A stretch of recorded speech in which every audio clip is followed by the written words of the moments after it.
सिंह सैनी एक बार फिर बीजेपी की तरफ से मुख्यमंत्री की शपथ लेंगे।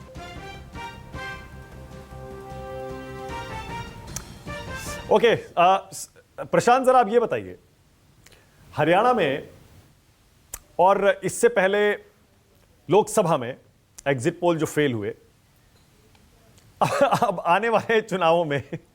ओपिनियन पोल और एग्जिट पोल को कोई गंभीरता से लेगा क्या? क्योंकि इतने बड़े बड़े दो झटके एक साथ लगे हैं। हमें लग रहा था कि नहीं, वो एक एवरेशन था लोकसभा का, 400 था, इसीलिए वो गलत हो गया। वो फिर से गलत हो गया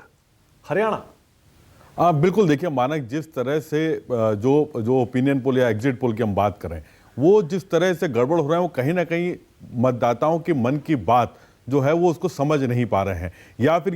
ये कहा जाए कि जो जिनसे बात की जा रही है वो इतने वोकल हैं कि एक तरफा है। क्योंकि हम लोग भी जब ग्राउंड पे गए थे, या जो बाकी रिपोर्टर्स जो ग्राउंड पे गए, उनकी रिपोर्ट्स में भी ऐसा दिख रहा था कि कांग्रेस के पक्ष में एक माहौल बना हुआ है, और जो किसान आंदोलन है या फिर जो खिलाड़ियों का आंदोलन है, उससे जो एक माहौल क्रिएट हुआ है वो कहीं ना कहीं बीजेपी के विरोध में है और कांग्रेस के पक्ष में जाता हुआ दिखाई पड़ रहा था। लोकसभा का इलेक्शन हुआ, उसमें 5-5 से टाई किया गया हुआ, और उसके बाद से एक जो वेव बनी थी लगातार, उससे लग रहा था कि हरियाणा में इस बार पलटा हो जाएगा, कांग्रेस आएगी। लेकिन बड़ा ताज्जुब है कि सारे एग्जिट पोल, क्योंकि जब मतदाता वोट देके निकलते हैं उस समय सैंपल्स लिए जाते हैं, और उन सैंपल्स के आधार पर कुछ क्वेश्चंस ऐसे पूछे जाते हैं घुमाकर, जिससे अंदाजा लगाया जा सके कि मतदाताओं का मूड किस तरफ है। लेकिन वो सारे क्वेश्चंस जो है, मुझे लगता है कि जो क्वेश्चंस बनाने वाले हैं, जो सवाल बना रहे हैं या जो पूछ रहे हैं, उनसे कहीं ज़्यादा समझदार अब बताने वाले मतदाता हो चुके हैं।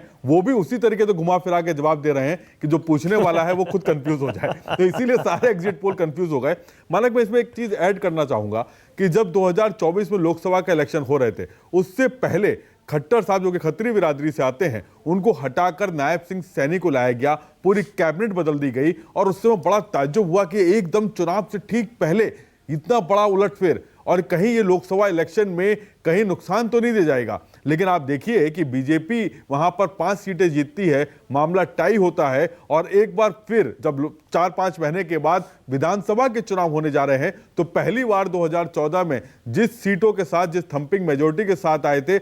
उसी थंपिंग मेजोरिटी के साथ में 10 साल की एंटी इनकम्पेंसी के बावजूद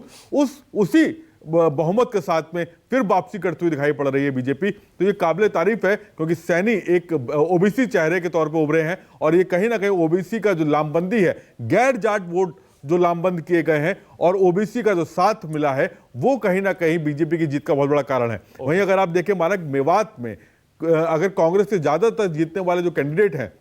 वो मुस्लिम हैं, और अगर आप देखें तो मेवात, और जो कि खासतौर से मैं अहिरवाल बेल्ट की बात कर रहा था पहले भी, उसमें कहीं ना कहीं वो हिंदू मुस्लिम वाला कार्ड भी चला है, और उसके साथ में जो ओबीसी वोटर है वो एकजुट होकर बीजेपी की तरफ आया है, जिसकी वजह से बहुत बड़ी अहिरवाल क्षेत्र में बीजेपी ने जीत हासिल की। ओके संजीव।